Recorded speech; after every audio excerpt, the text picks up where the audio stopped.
Okay, so we're going to look at these excerpts from Fear and Loathing in Las Vegas, Slouching Towards Bethlehem, and, consider the lobster in its totality. We're going to focus a little bit more on Fear and Loathing and Slouching Towards Bethlehem because your reading response is going to have to do with Consider the Lobster.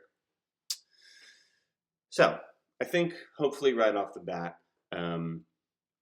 getting into this piece, you realize why I was kind of giving a caveat about not necessarily trusting Thompson's truths, but occasionally taking them with a grain of salt, right? Um, Now, it almost is interesting that this excerpt from Fear and Loathing in Las Vegas is in the creative nonfiction section. It's definitely in the fiction section if you go to the library or a bookstore, um, which is also a little bit intriguing to consider. I think eventually it was categorized that way as a novel, like, and not a nonfiction novel. Um, Essentially because it was so utterly impossible to verify anything, right? I mean, obviously he's talking about, you know, being a drug head and kind of being out of his mind. And this scene in particular, um, I can't specifically remember what cocktail of drugs he's on, but like he can barely walk. Um, so, it's him recounting his own occurrences are questionable. But I would say there are a lot of similarities between what is going on in Fear and Loathing in Las Vegas and what Thompson is trying to show us, and what Joan Didion is doing in Slouching Towards Bethlehem, even though they approach um, their research vastly diametrically different ways. So I think the first thing to point out is um, Circus Circus, right? We have our footnote. Wasn't this extreme? Um, there were not Wolverines being thrown up in the air after 14-year-old girls. Um, you know, Maybe there were when Thompson was there, considering the cocktail of psychedelic drugs he was on. But again, these are things we have to take with a grain of salt. Um, Now, what also runs through the totality of Fear and Loathing is his reference to Nazis. Um, Obviously, in a negative way, but he's referring to Circus Circus as the Sixth Reich, right? And that footnote is that there obviously was never a Fourth or a Fifth Reich. So what is he even talking about?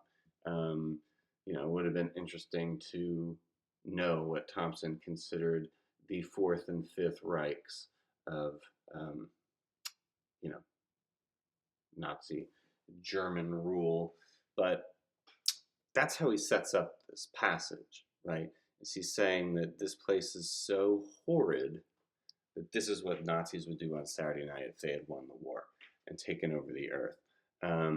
So we know he's talking about something horrific.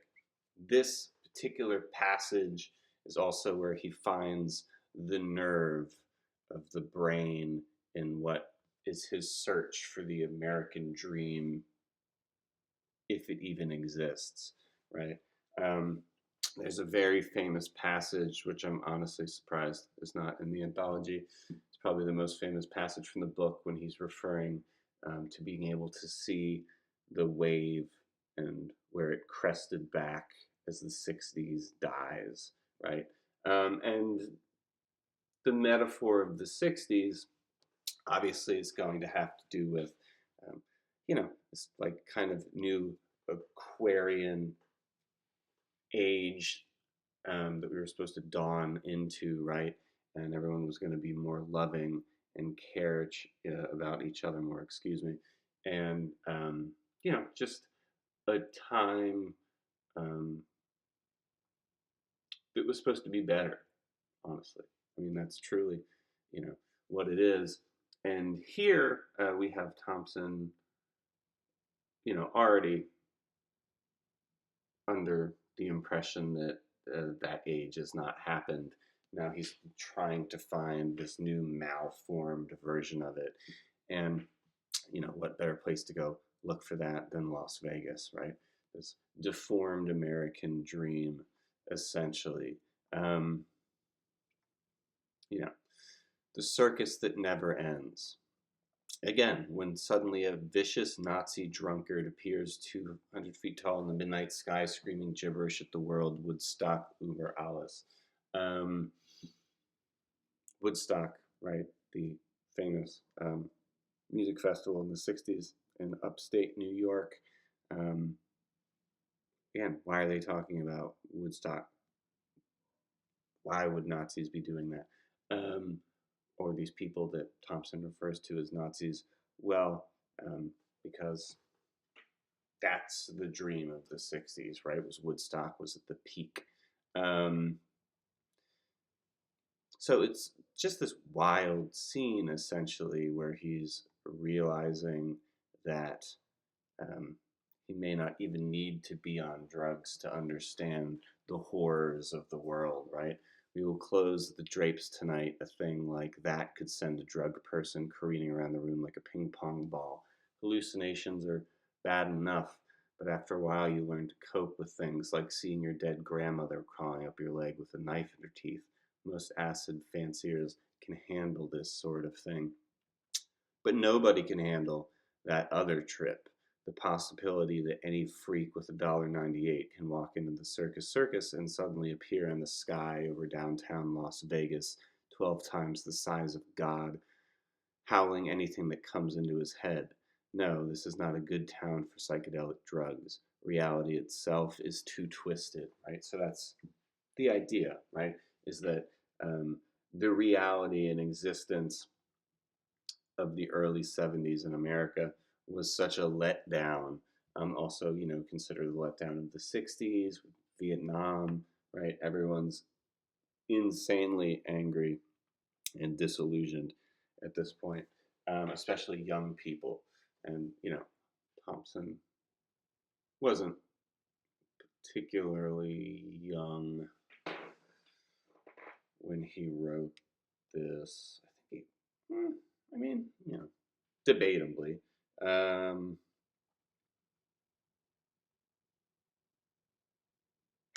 on one sec. 37.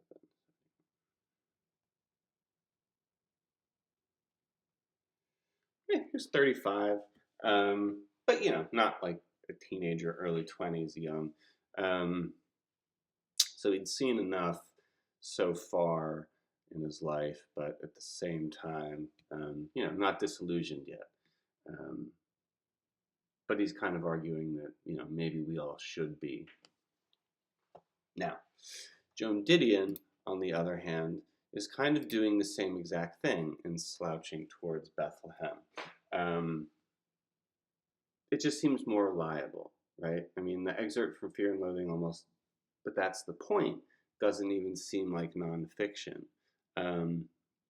This does a little bit more, right? I think we kind of inherently, maybe by nature, or actually, it'd be interesting to know what you all think, considering I would imagine Hunter S. Thompson and Joan Didion are probably new to a fair amount of you. If you, considered Thompson as reliable as Didion, without knowing too much about him.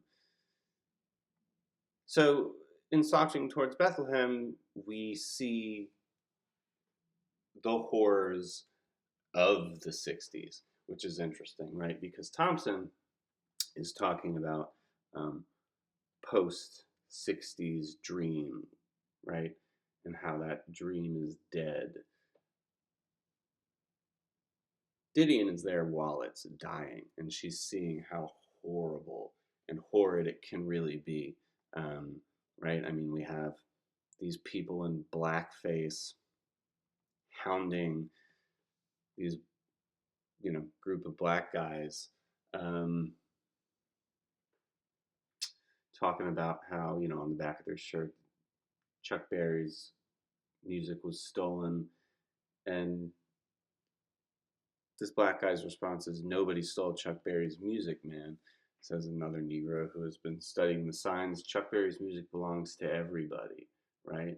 Um, and then you get this interesting, bizarre back and forth with this probably tripping little bratty little girl, essentially, right? So yeah, a girl in blackface says, "Everybody who?" Why, he says, confused. "Everybody in America." And then this point here is very telling of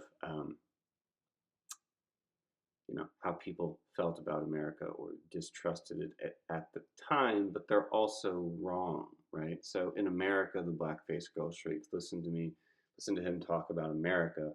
Listen," he says helplessly, "listen here.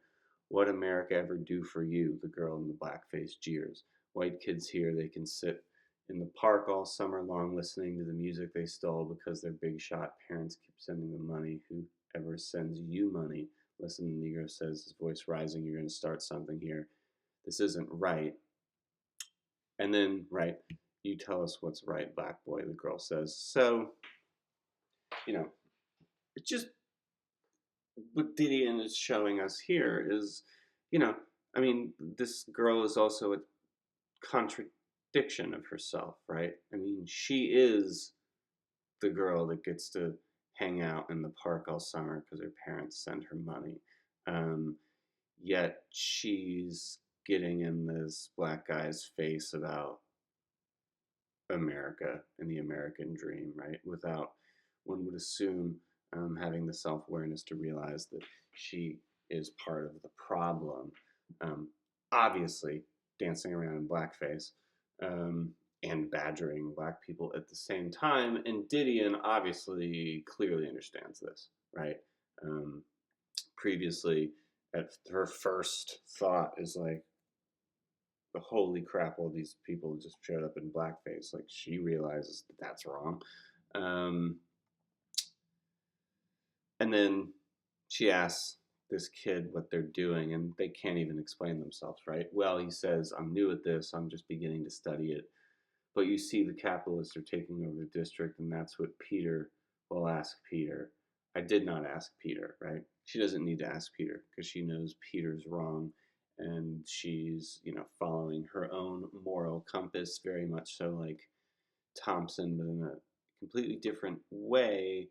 And then she's waiting for Otto the whole time, right? And we find a 5-year-old on acid, right? That goes to high kindergarten and has been being fed peyote, and acid for years. Um, so if Thompson is saying that reality is harsh enough that you don't need to be out of your mind on drugs to see the horrors of the world, um, Didion is showing us the clear horrors of the world, right? We have, this kid that her parents are just feeding her acid because they think that's a good thing. And their 3-year-old almost set the house on fire that morning. And they're too concerned with trying to find their good hash, right? That fell through a floorboard.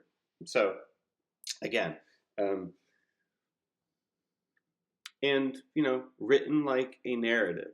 I mean, this is written like a novel. That's right. It's creative nonfiction. But what Thompson and Didion are both doing really is talking about perspectives, right?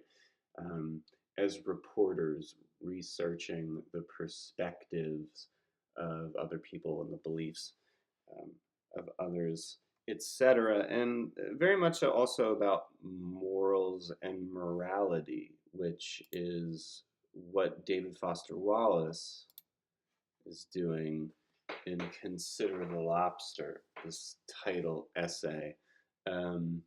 This is all about reality. and morality. Excuse me, rather. So again, I'm going to point out some things in here, but the larger questions I will leave for you for your reading responses.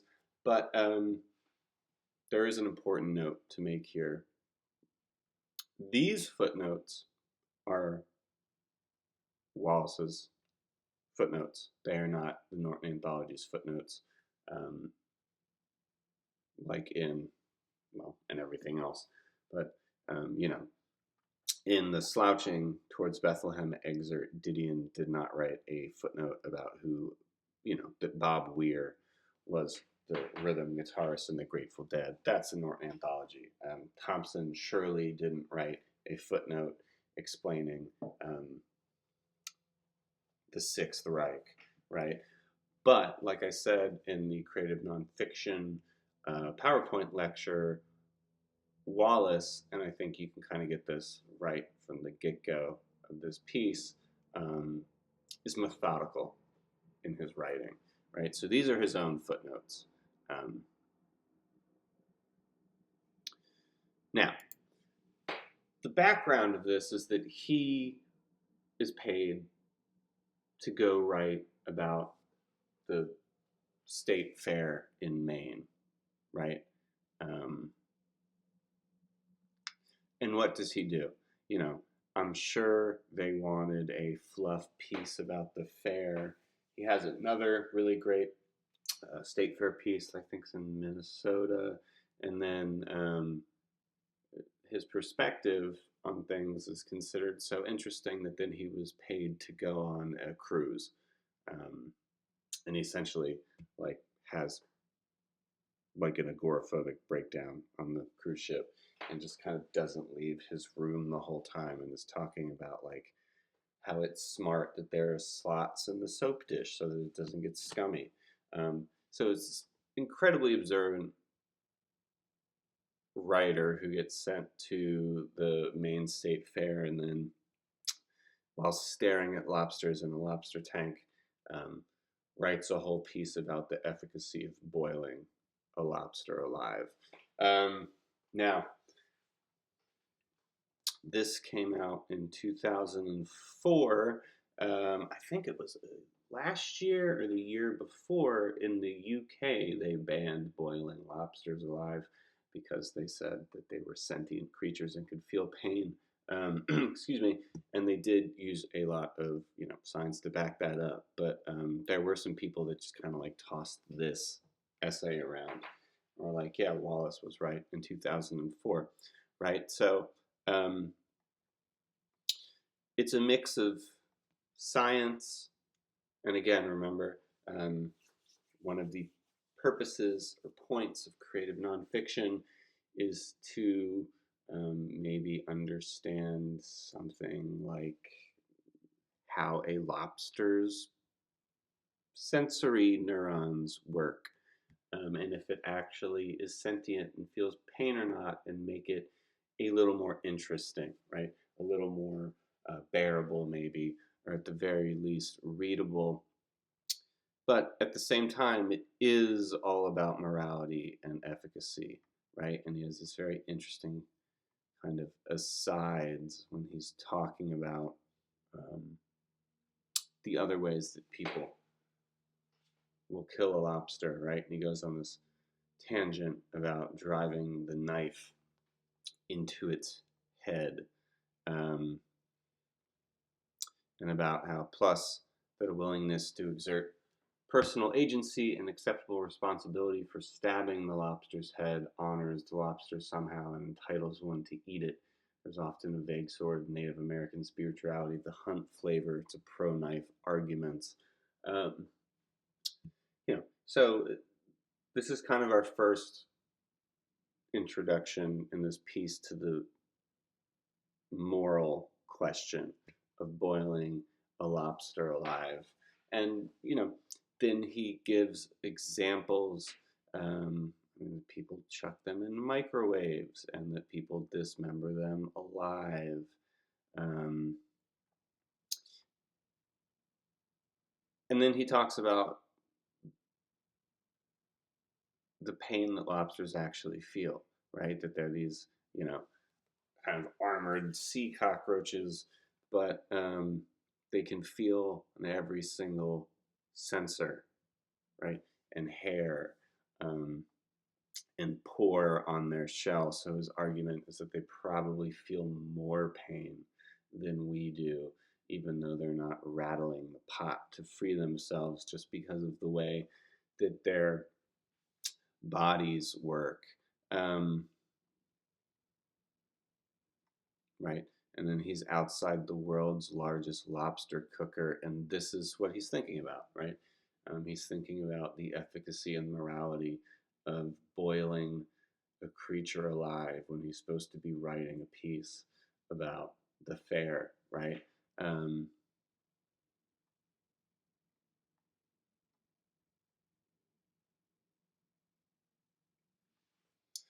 and then, since he is talking about morality, he questions the reader, right? Given this article's venue and my own lack of culinary sophistication, I'm curious about whether the reader can identify with any of these reactions and acknowledgments and discomforts.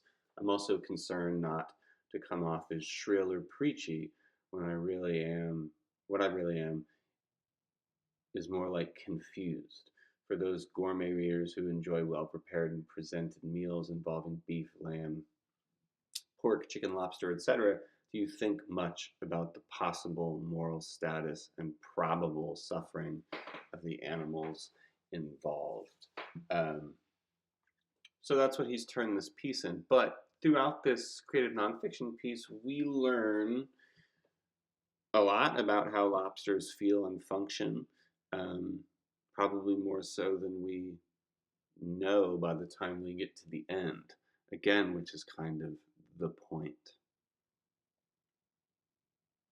But then at the end, he says there are limits to what even interested persons can ask of each other. So there is a guilt that he feels for even putting this out there and ruining lobsters for everybody, or at least one way of preparing them. Um, so, three very different and very interesting examples of creative nonfiction.